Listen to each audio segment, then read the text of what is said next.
Votre attention s'il vous plaît. Cet élément est en ligne là. Contactez-nous pour savoir s'il est aussi disponible en la langue de votre préférence.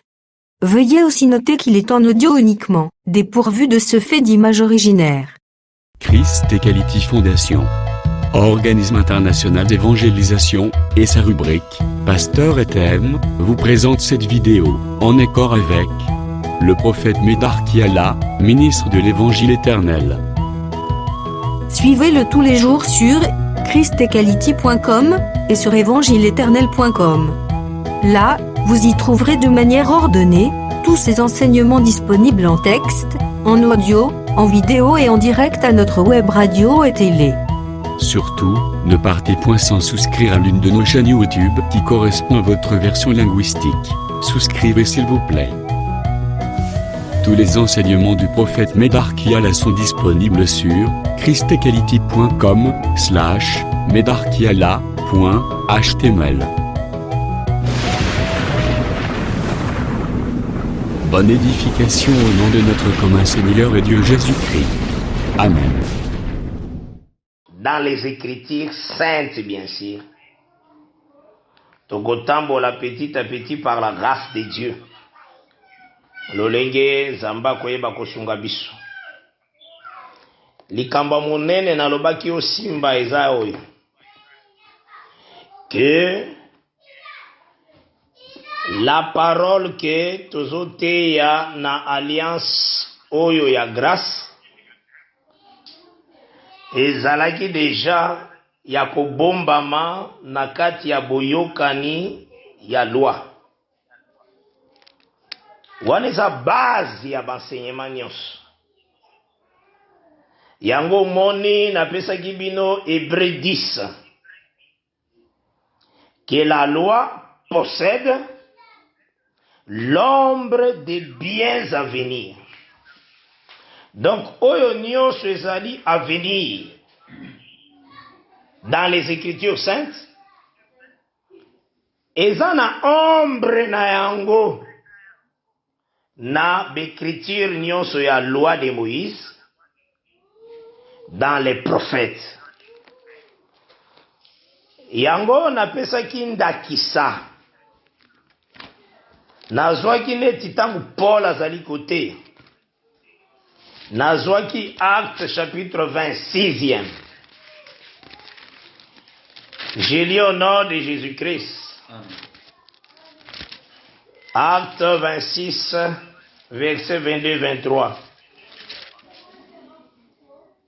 Mais grâce au secours de Dieu, j'ai subsisté jusqu'à ce jour, rendant témoignage devant les petits et les grands, sans m'écarter en rien de ce que les prophètes et Moïse ont déclaré devoir arriver. O natali sakibino nyos ke eteyeli ya Paul azalaki kotambola kati na korespectaka ndenge Moïse alobaki, ndenge pe basakoli mususu balobaki, ba Jérémie, ba Daniel, ba Bakuk, ba Abdias, ba Sophoni, ba Esaïe, lolenge balobaki azali korespecte. Nini azakomona kuna na kati ya ba livre ya Moïse. Donc Paul tanga tangi rouleau Genèse, Exode, Lévitique, Nombre, Deutéronome, azomona likambo komi na verset 23e ya Acte 26. Savoir que le Christ souffrirait. Donc tant azotanga ba texte ya loi azomona Christ. Et puis tant azotanga ba texte ya loi azo remarqué que et que ressuscité le premier d'entre les morts, il annoncerait la lumière au peuple et aux nations. Bande konangai. amonaki yango na loi de Moïse. Mais atangi Christ.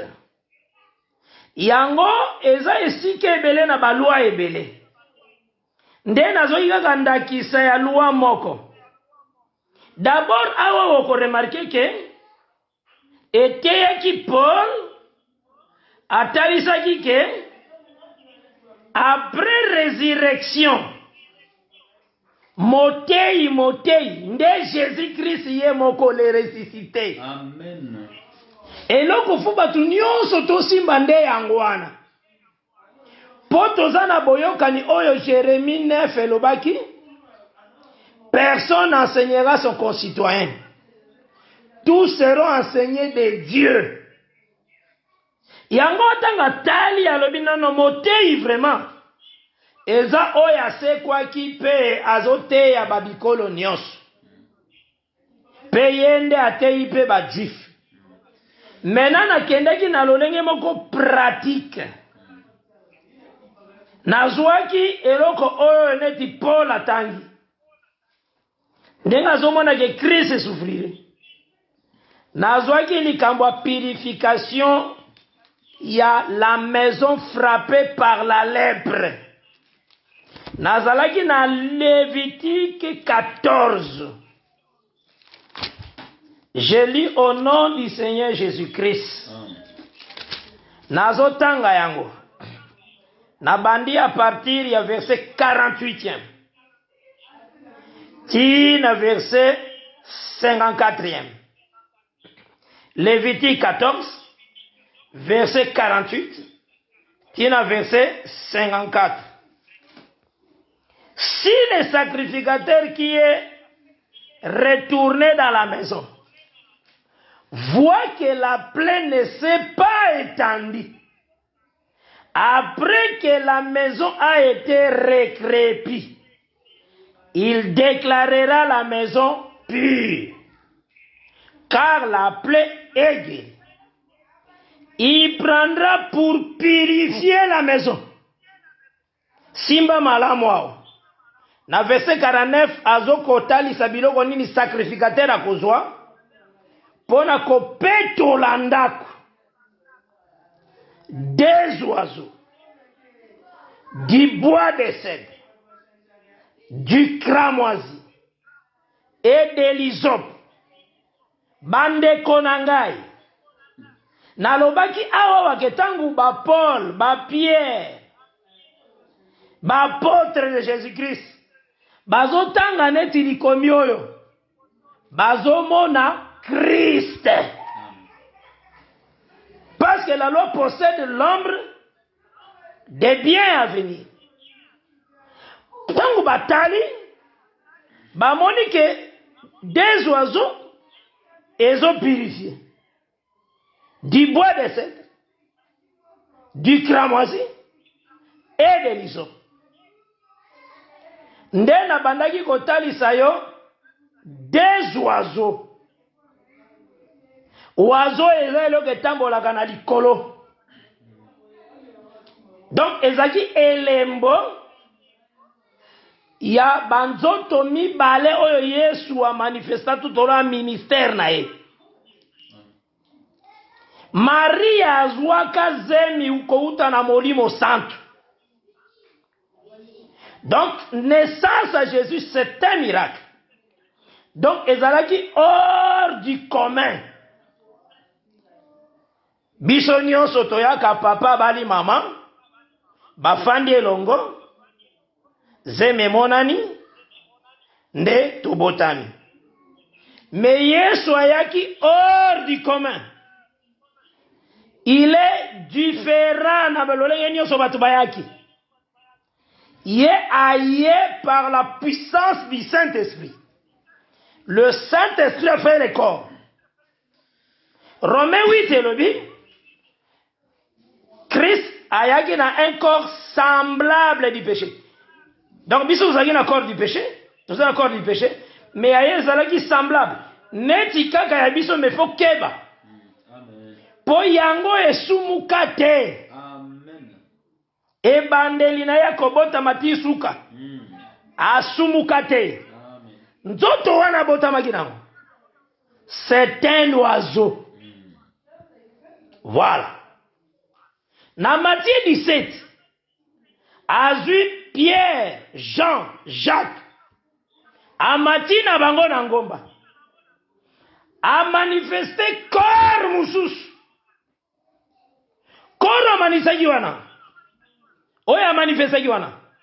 C'est un autre oiseau. Voilà les deux oiseaux. Donc, deux corps. Corps à botami. Na corps à talisaki na montagne. Corps à talisaki na montagne. Yango nde azo sekwa paso matana yango. Omoni deux oiseaux. Yango zo remarqué que balobi pour la purification ya ndaku. Bazo zo deux oiseaux. Ba apôtre batali. Nani yango a purifié biso lelo? Nani a petoli biso lelo? Libanda Yesu motomoko ta koko petola. Zeba sosoli bandeko ezaka ka Yesu. Eza ombre ya Jésus. Tango batangi lisusu du bois de cèdre.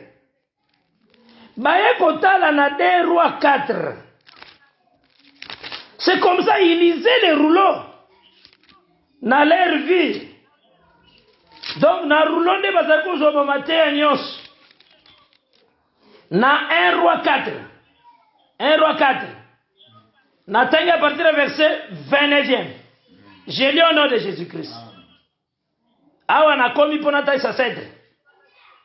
Dieu donna à Salomon de la sagesse, une très grande intelligence et des connaissances multipliées comme le sable qui est au bord de la mer. La sagesse de Salomon surpassait la sagesse de tous les fils de l'Orient et toute la sagesse des Égyptiens.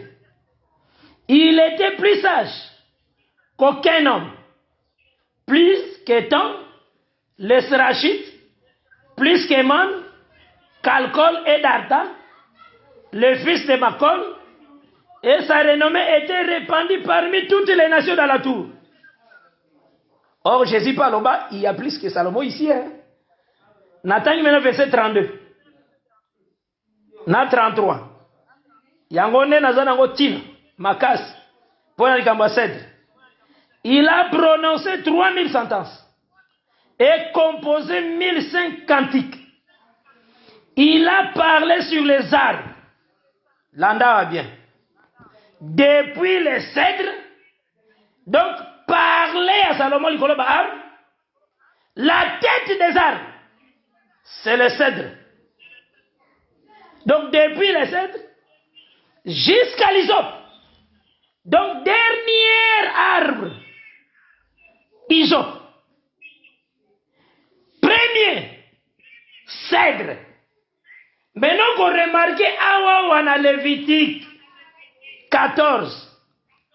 Bazui, cèdre. Bazui pe hysope. Donc, etali sakake. Oya koya ko purifier. À cause de la roi. C'est ça premier. Mais à comme le plus petit de tous. C'est ça l'hysope. Donc, tangu ba potre ba autant écriture yo, ba moni il prendra pour purifier la maison 2 oiseaux. Bango ba comprendre des corps. Ba moni Christ wana. Du bois de cèdre. Ah, ba comprendre que Christ est le roi. Du cramoisi.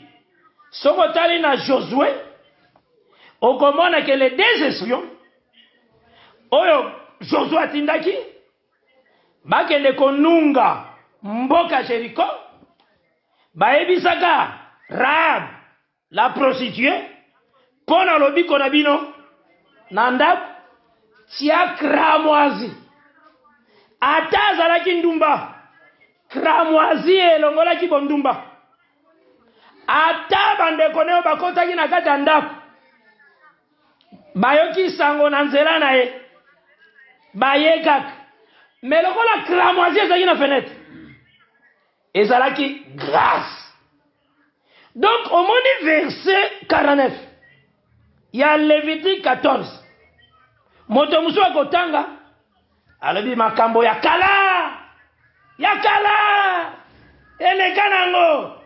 Mais Paul prêchait sans s'écarter na makambo Moïse aloba. Na kati ya makambo Moïse alobaki atali amoni ke bakomi Christ akosouffrir. Ozomon. Maintenant moni verset 50.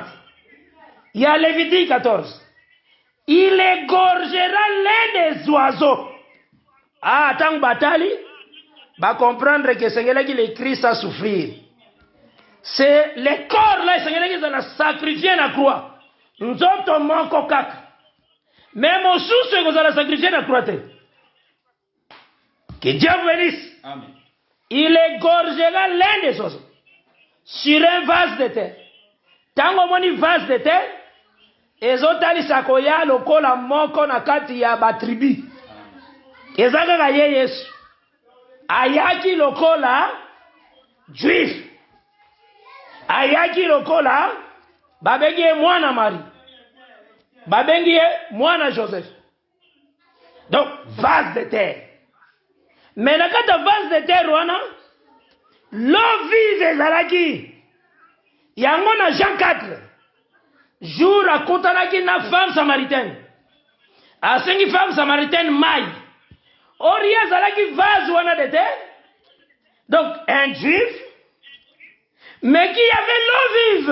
Amen. Na kati na ye. Moi si on a ebisi que relation ezalaka te entre bino ba juif na biso ba samaritain. Le Seigneur a dit femme, si tu connaissais les dons de Dieu, yondo lingaki kosenga mai. Alléluia. Sois béni. Tant baloba alléluia teli saka. Quel Dieu louerai-je? Au besoin de sa Jésus, le Christ, le Dieu de gloire. Et ça alléluia. Il égorgera l'un des oiseaux sur un vase de terre. Sur l'eau vive, de l'eau vive. Donc c'est que dans le vase de terre, on a et qu'on a na mai et qu'on a peine na makila. Et ça pambate. Yango na tangela kibino na yebisa kibino na 1 Jean 5. Oyo nyonso nazo fongola na ngolu na Zambe. Lilobo yo Paul alobaki na Acte 26 verset 23. Savoir que le Christ souffrirait. Atangi yango nde na mobeko. Et que ressuscité des morts, il annoncerait. Amen. Ok. Il annoncerait. C'est ce qu'il faut comprendre dans l'Itolobion. Nalobaki boyeke, na etaleli, ya bozambe que Dieu a koka kozala na biso makasi. Nde nalobaki ke nazopesa 1 Jean 5. Pona natalisa ke vase wana ezalaki na mai na makila. 1 Jean 5. Natangi yango. Bible le dit. Je lis au nom de Jésus-Christ. C'est lui, Jésus-Christ, qui est venu avec l'eau et du sang. C'est ça vase de terre. Amen. Venir avec l'eau et du sang. C'est le verset 6e. Non avec l'eau seulement, mais avec l'eau et avec du sang. Yango wana nizaki na kata vase de terre. L'eau vive et le sang. Que Dieu soit loué. Amen. Et c'est l'esprit qui vivifie. L'esprit qui vivifie est un oiseau et un koufatewa. C'est lui l'esprit. C'est l'esprit qui rend témoignage. Parce que l'esprit est la vérité. Car il y en a 3 qui rendent témoignage.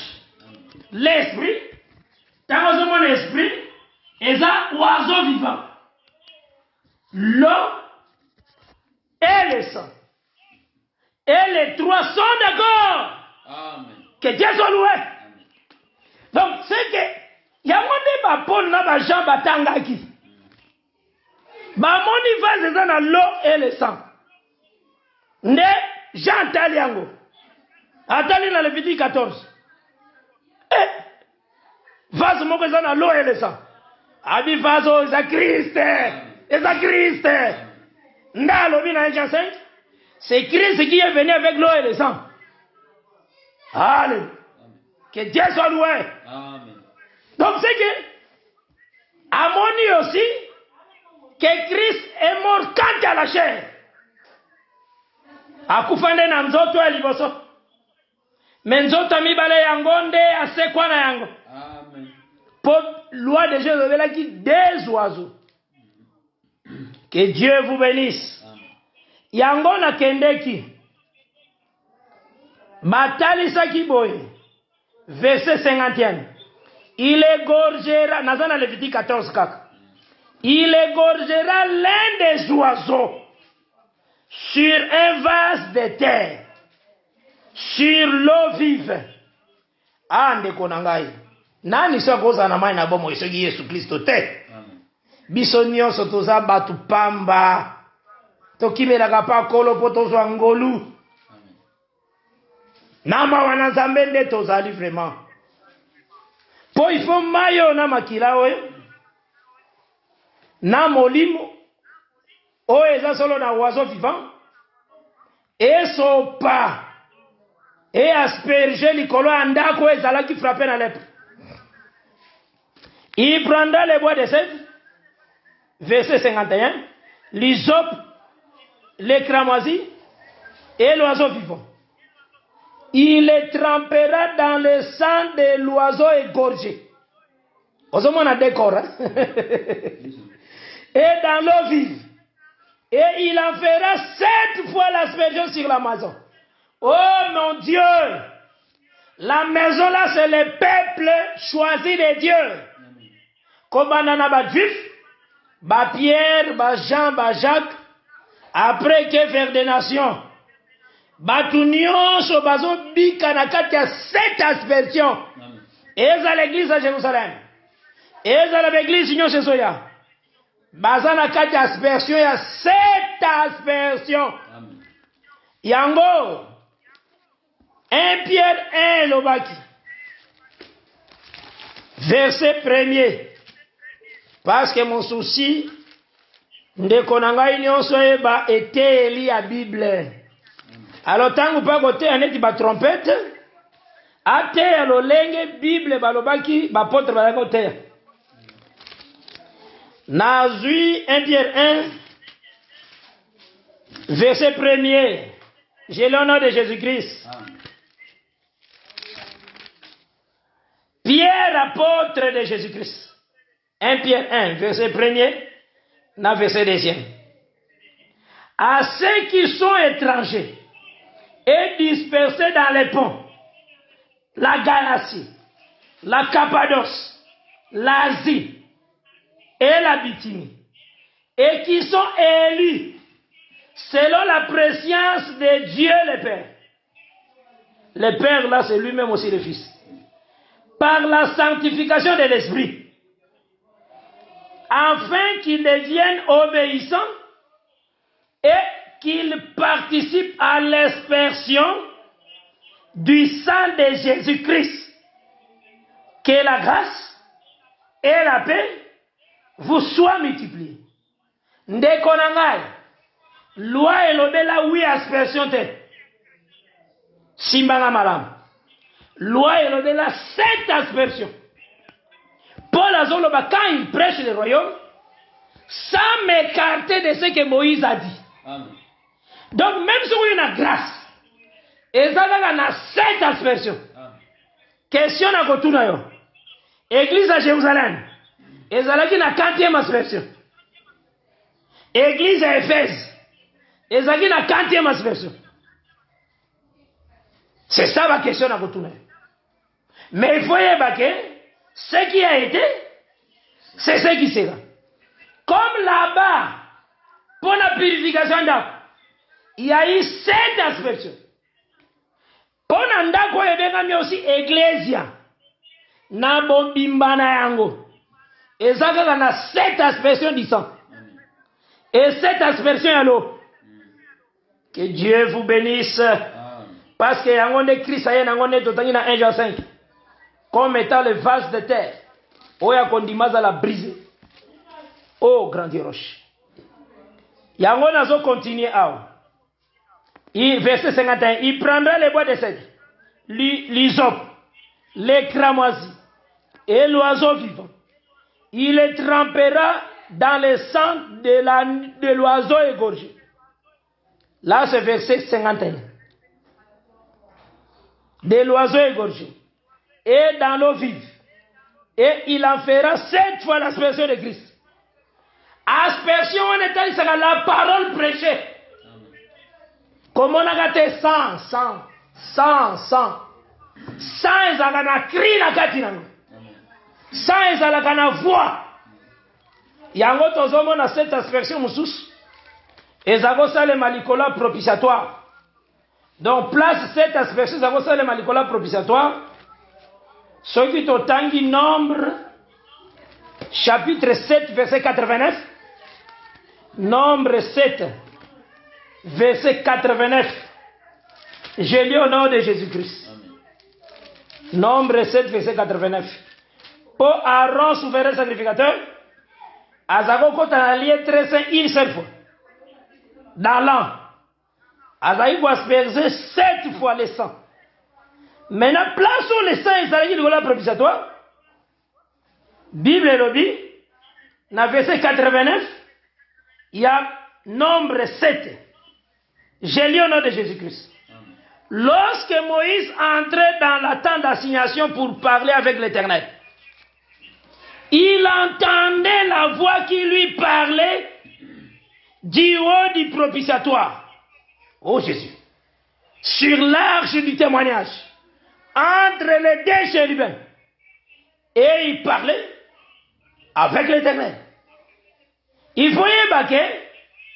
Et ça a 2 années. Oyo Yonzambe atari sakango comme 2 prophètes. Comme Moïse na Christ. Première année, il a sorti à Israël. Nzambe azalaki kokutana na Moïse na montagne.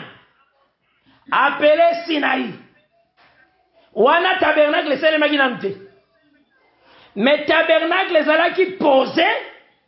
Exode 40, verset 16 à 17.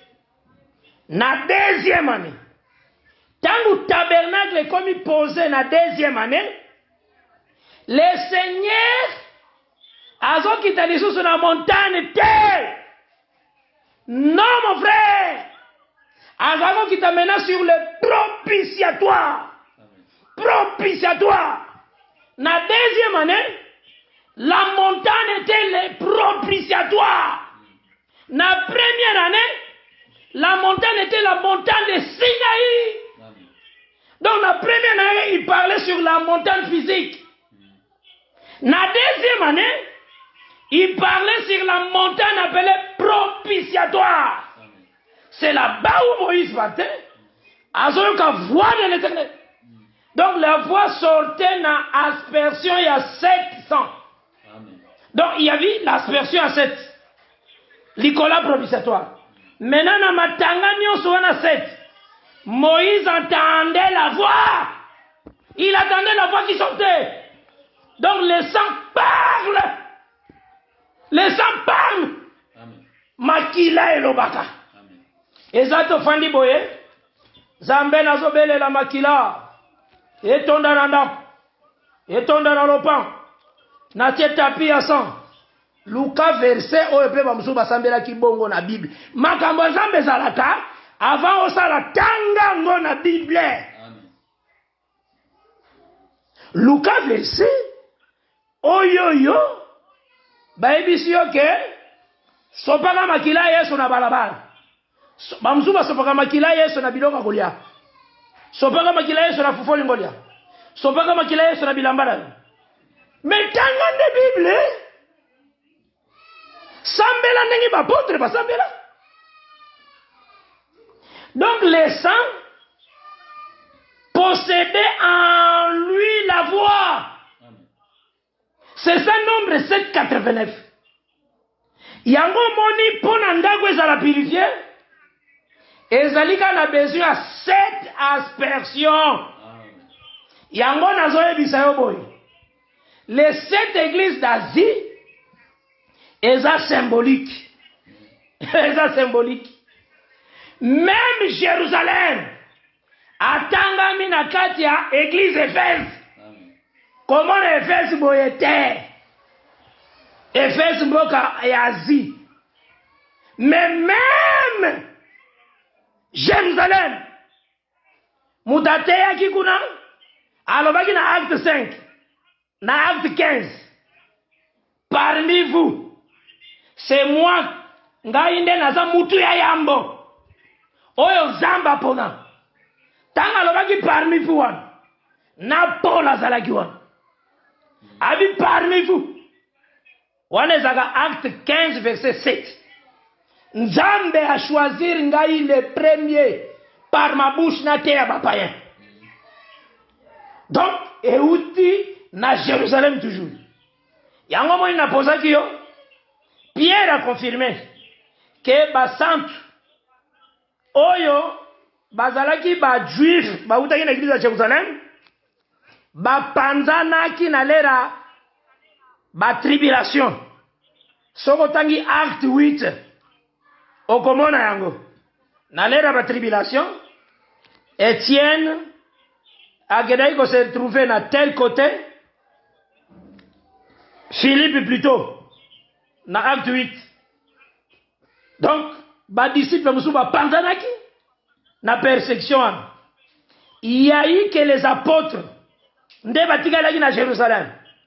Maintenant yango Pierre azokoma lettre na ba oyo nyonso baza église ya Jérusalem bao ba panzani alobi ndenge boza wana bino nyonso boza ya Jérusalem bozo participer na aspersion ensemble. Yango na tuni yo ezalaka na cette aspersion. Pierre a confirmé que ba juif oyo baza na Jérusalem oyo bapanzanaki baza na kati aspersion. Ezalaka cette aspersion. Nde na tuni yo église Éphèse eza na aspersion nini? Okoya kobimisa wi aspersion ti okoma na Apolis omoni eteli mabe po parfois bayekusi yo ke église mais cette église ezalaki na Asie, cette église ezalaki na Asie. Alors l'église Éphèse oui ezalaki na Asie mais Éphèse na Jérusalem aza kuna parce qu'ils ont participé à l'aspersion. Il y aura l'enseignement parce que côté Apocalypse vraiment. Parce que Jean avait vu, il avait entendu la voix par derrière. Et c'est très important. Nde yango nazo continuer toujours dans Lévitique 14. Matteo oyo na okendango malembe. Natine te motonio so asosola liloba na Zambe na mawa ya Zambi. Na après c'était. Nazo kene malembe. Tokolobela likolo ba trompette nyonso na Bible par la grâce de Dieu. Na limite la grâce na ba kosala biso. Nazalaki kaka na verset 52e. Non, 51, il y a Lévitique 14. Na continue kotanga na komona Yesu. Il prendra les bois de cèdre, l'hysope, les cramoisis et l'oiseau vivant. Et il trempera dans le sang de l'oiseau égorgé et dans l'eau vive. Et il en fera 7 fois l'aspersion sur la maison. Dans la maison, nous aurons 7 fois l'aspersion. Nelobili 7 paroles. Parole sambo. Parole samboana. Naoyo Pierre ateyaki. Dans la Bible. Wana yo ozote yande histoire ba historien. Nala. Apocalypse de bandi dans la. Et dans la. Zongane na ba prophète pourtant la Bible bien. Verset 52. Il purifiera la maison avec le sang de l'oiseau avec de l'eau vive, avec l'oiseau vivant. Au moins, ils ont purifié la maison. Or, Jésus-Christ a dit à Sainte-Seine, vous êtes purs par la parole que vous avez entendue. Donc, la parole des eaux purifiées. Donc, parole ou anandesa, des oiseaux, parole de Dieu, ça, les bois de sel, parole ou anandesa, l'hysope, parole ou anandesa, cramoisi, pour y avoir purifier la maison appelée l'église. Totangi, Ephésiens 5, verset 22. Que Dieu vous bénisse et que la grâce du Seigneur soit Namoko. Ephésiens chapitre 5e, verset 22. Total là où ils ont purifié.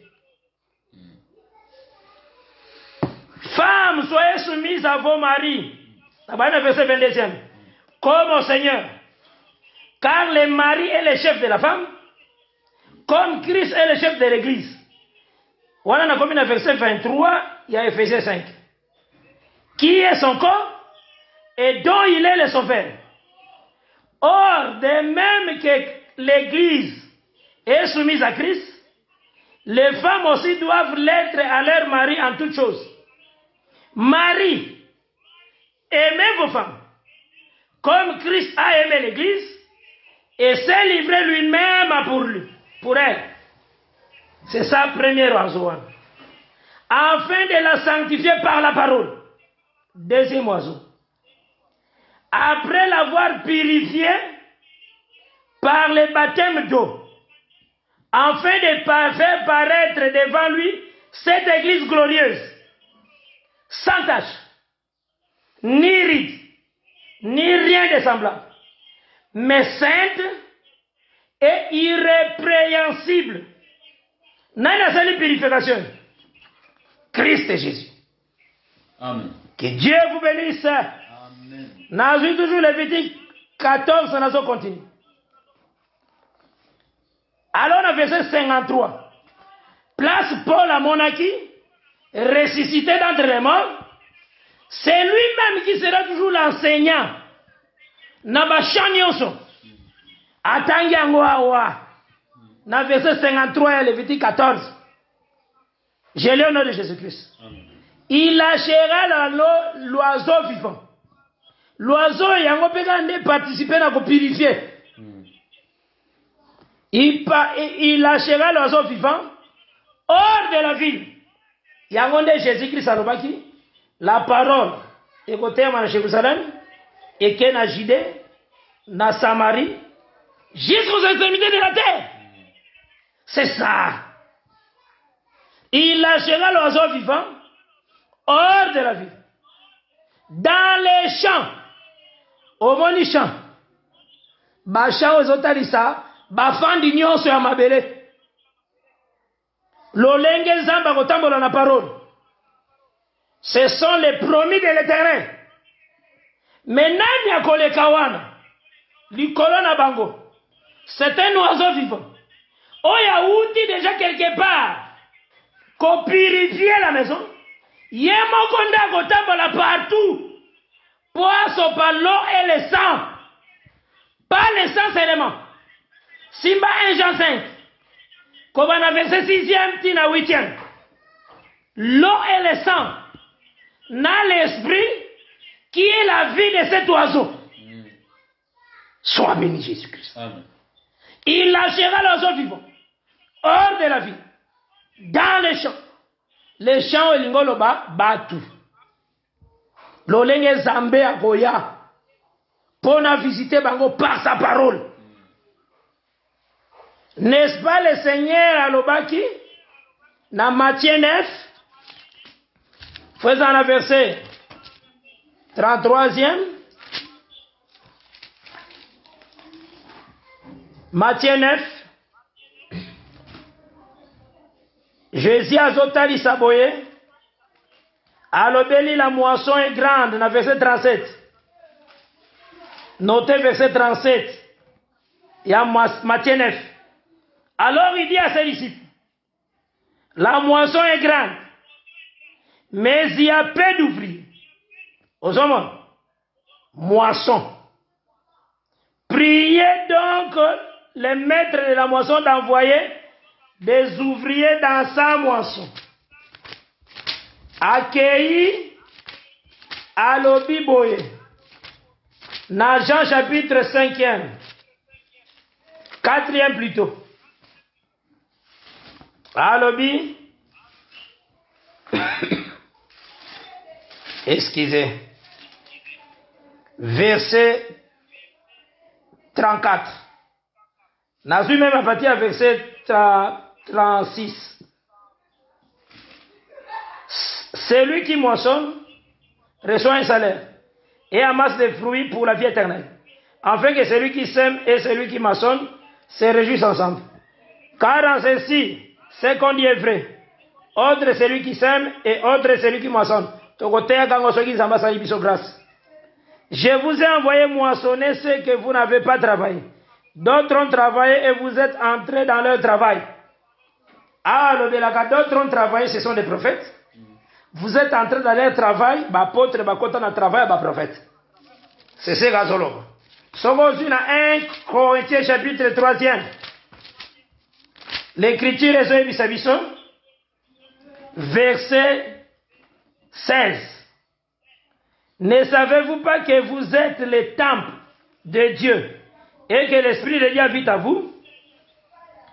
Donc c'est que Nakati nango tozomona un peuple appelé temple, un peuple appelé champ dans verset 1 Corinthiens 3 verset 9e.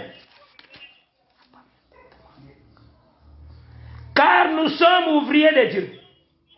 Vous êtes les champs de Dieu. Voilà. L'édifice de Dieu. Dans le champ de Dieu, il y a l'oiseau qui a purifié la maison. Il y a une zone de calicolo champ. Il y a une zone par le sang et l'eau. Où ils sa propre parole. L'évangile véritable qui donne la vie éternelle. Au moment où on a vu exemple, il y a des Paul Bazagotang. Même les kamba ba voile, tokomona kangwa. Et zana ba texte sawa. Il y a la loi de Moïse. Tant que tu as un sujet. Tozo kelege malembe vraiment tozo ta précédé. Ndé maintenant tozo tanga Lévitique 23. Parce que si j'ai n'habite ça sur les trompettes. Ata to silicité lelo tozali kaka. Lobi pe tozali. Mikolo nyonso par la grâce de Dieu tokozalaka. Nangolu na Zambé. Donc, comme il dit ça, notre souci est de comprendre les paroles mieux. Et ça, c'est que tout tambo lambam. Donc, ce qu'on dit Lévitique 23. Awa menande nazobana na les trompettes. Ce qu'on dit Lévitique 23. Yoko tanga ngonanda. Zambe alobeli likambo ya ba fête dans l'année. Donc, année ezalaka na ba milulu na Bible. Mais milulu sambo. Mais ce qu'on tangi nombre 10. Eza ba texte otanga kiako déjà. Otangi nombre 10. Zamba ebisaki Moïse. Okosala des trompettes d'argent. Et gozala utile pour convoquer l'assemblée. Donc ce qui est yuli kelelo, et kosangi sabatu bazaki dispersé bas à l'ensemble na bomoko. Ce qui est yuli pe kelelo, et kosala ete libota ekendi. Ce qui est yuli pe kelelo, et kosala ete tokende bitumba. Donc babeta ka kelelo na tango ba milulu, kelelo ebeta makana tango ba bitumba. Kelelo ebeta makapona kosangisa. Yango nde tokotambola nango malembe nangolo nzambe. Nazolo bananu parenthèse moko. Kokende kozwa 3 malheurs te olobake, 2 malheurs eza 2 premières guerres mondiales. wana okosi emalukuta okosi vraiment bamaler wana eza na tango oyo te église aza te tokoklasa yango malere toza presse te soki tokokomaka nango na mois d'octobre kaka nzambe soki tokokomaka na place wana bamalere na mois de juillet kaka nzambe mais to remplir bien notre ministère tokendeke malembe eloko moko na moko tozwaka par la grâce de Dieu. Donc tangu tomoni nombre 10 tozomona nini na lera bafete trompette efwebete osimba eloko nazoloba très très bien lokola Lévitique 23 elobeli 7 fêtes. Cela veut dire na kati ya bafete wana trompette eza koboma. Donc première fête trompette eza koboma na kati po balobaki na bafete bakobeta trompette. Donc soki baomoni fete balobi Pâques kosukela kaka teke bazoboma nio baosala boye trompette aza wana. Tango omoni fete apesa le vin kotala kaka teke bazwi mapa ezanga fulu babandi kolia pendant 7 jours na se nango trompette aza wana. Tango omoni fete a gerbe fete a prémisse ya bambuma liboso na bilanga oyo babimisaka maboke oyo bazokundola biloko tango ekomeli céréale oyo babengi blé oyo basalelaka bamapa tango ekomeli alors bazwaka oyo babengaka prémisse gerbe ya moisson.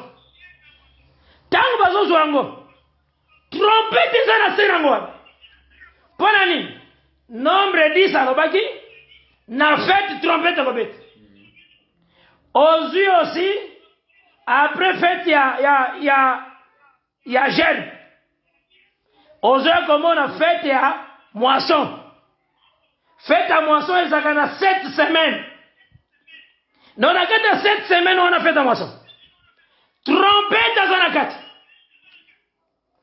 Olongwe wana oke na fête ya tabernacle. Non avant koma na fête ya tabernacle oza na fête ya trompette ye moko. Ozomona ne makambo esali babani nanu trompette ezobomba wana na se ekomi na 5e fête babimisi kombo vraiment trompette ebengami fête vraiment la trompette. Oh bien aimé kobanda première fête trompette azalaki na première fête na deuxième fête na troisième fête trompette aza na quatrième fête trompette aza mais na 5e fête trompette kombo ebibili banda babengi yango kombo vraiment fête à trompette. Oh Jésus. Amen. Après yango eza na fête des expiations trompette aza na kati. Après fête des expiations eza na fête ya tabernacle trompette aza na kati. Maintenant makambo ya Nzambe Colossiens 2 verset 16-17 elobi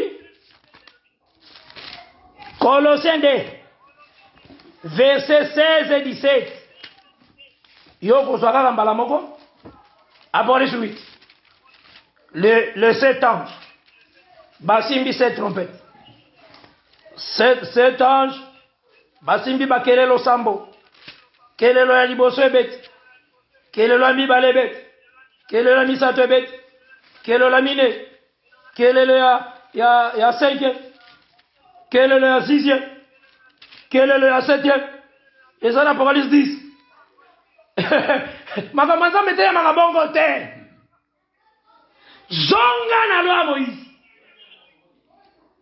ndoko comprendre Magamazam. Amen. Somos dans l'homme Moïse. Jésus, sois béni, Jésus-Christ. Alléluia. Amen. Sois béni, Seigneur. Amen. Les dieux grâce. Colossiens 2, verset 16. Je lis au nom de Jésus-Christ. Amen. Dans le verset 17e. Que personne donc ne vous juge au sujet du manger et du bois, ou au sujet d'une fête, ou d'une nouvelle ligne, ou des sabbats. Au moment où il va faire une surtout autant, Paul a le Bible. Dans le verset 17e, il y a Colossiens 2. C'était l'ombre des choses à venir. L'ombre des choses à venir. Mais le corps est en Christ. Amen. Amen. Que Dieu soit loué. Amen. Donc, au moment où tout le temps, on a dans Lévitique 23. On te soulevé dans le nombre 10.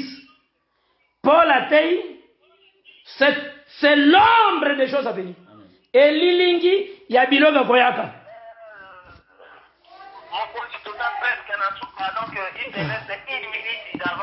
Oui, yango nazali kopesa d'abord numéro.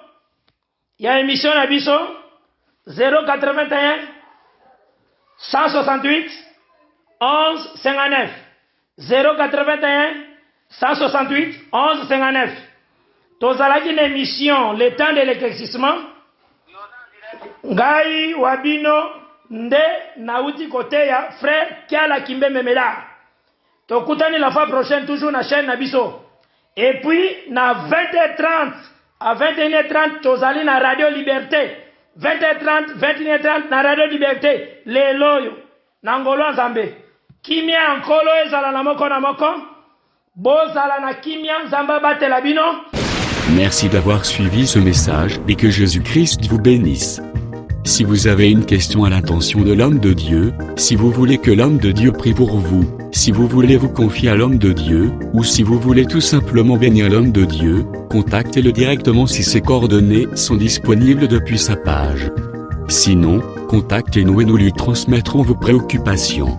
N'oubliez pas de faire un tour à notre page évangélisation pour voir en quoi vous pouvez vous rendre utile à Christ par cette œuvre. Que Dieu vous bénisse tous. Amen. ChristQuality.com. Les cieux en un clic de la souris. Évangile-éternel.com, le site de l'évangile éternel. Christ Equality Fondation, équilibrer la manne ramassée dans le désert de sorte que chacun ait un maire. Branchez-vous sur ChristEquality.com ou sur évangile-éternel.com et vous attendra au rendez-vous. La radio mondiale évangile-éternel.com, enseignement non-stop. La télé prophétique, évangile-éternel.com TV. Enseignement quantique et documentaire biblique. L'église virtuelle, assemblée et culte de prière des saints, en ligne et en direct. La rubrique Pasteur et thème. Retrouvez tous les ministres de l'évangile éternel, en vidéo, audio et texte. La rubrique Bible révélée, explication prophétique de la Bible, mot à mot. La rubrique questions et réponses, expose les réponses des ministres à vos questions difficiles et compliquées. La rubrique prophétie et actualité, décrypte pour vous, l'actualité, en rapport avec les prophéties bibliques. La rubrique Aréopage, ouvre à tous, et sans censure, le libre débat et exposition contradictoire. Évangile-éternel.com démystifie au moyen de l'enseignement, des erreurs, des fausses religions, églises, doctrines et philosophies. Nos enseignements confrontent l'apostasie et les idées préconçues pour vous attacher à la saine doctrine. Vous y trouverez de l'exhortation, du réconfort spirituel et de l'incitation à vous sanctifier. Sur évangile-éternel.com, sollicitez une requête de prière, et les ministres et plusieurs implieront pour vous. Retrouvez des cantiques chantés par des saints et des cantiques instrumentaux. Venez y apprendre d'autres langues à travers la Bible audio multilingue. Les enseignements sont en toutes les langues. évangile-éternel.com, le site de l'évangile éternel. Motivez-nous en souscrivant à l'une de nos chaînes YouTube, celle de votre préférence linguistique. et venez évangéliser avec nous en partageant, autant que faire se peut, notre site web, nos YouTube channels ainsi que toutes nos publications. Merci de le faire et que Jésus-Christ notre commun Seigneur et Dieu vous bénisse tous. Amen. christequality.com. Les cieux sont à la portée de votre main, juste par un simple clic de la souris. Christ Equality Fondation, équilibrer la manne ramassée dans le désert de sorte que chacun ait un aimé.